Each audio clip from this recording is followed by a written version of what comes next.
Hi everyone, today we are going to solve quadratics using the square root. However, this time we have binomials, meaning that we have two terms to deal with in our square root. Okay, so our steps are, we're going to isolate the binomial, we're going to take the square root and solve for the variable.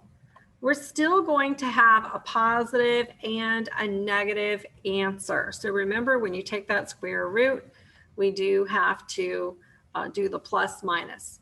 All right, so in example 1, here we see that we have x minus 2 quantity squared equals 49. Okay, just like before when we had x squared, this time we have the whole binomial squared. So what we're going to do is we're going to take the square root of each side. Remember, on the right side you get that plus minus, so that gives us x minus 2 because a square root cancels a square. And then square root of 49 is 7, so plus or minus 7. Here we want to break this out.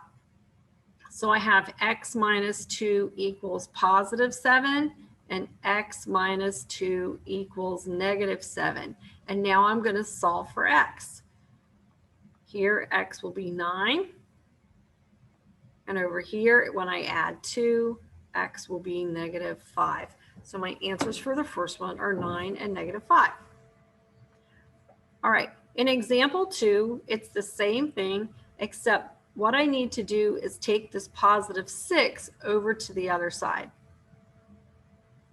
So we have x plus 5 squared, and I'm going to take that 6 over by subtracting it. So when I subtract 35 minus 6 is 29.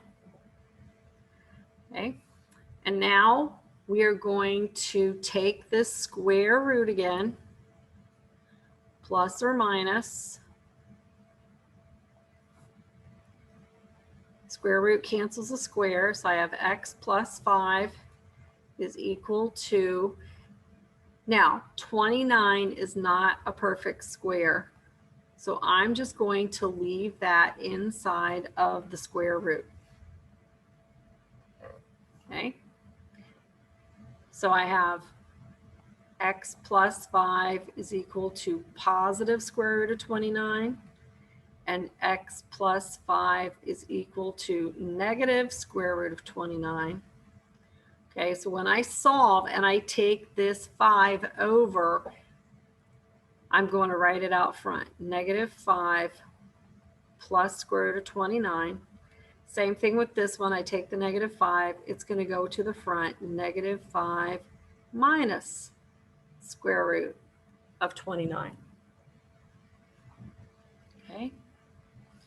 All right, and now for the third one. Okay, same thing. You can see I've got that plus 2.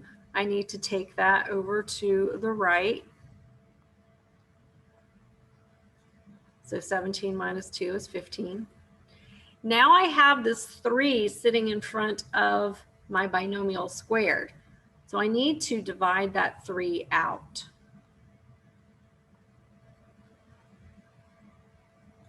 (15) divided by 3 is 5.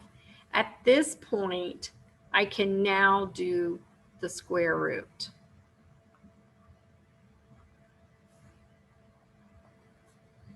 So we have x minus 1 is equal to plus or minus square root of 5, because that is not a perfect square.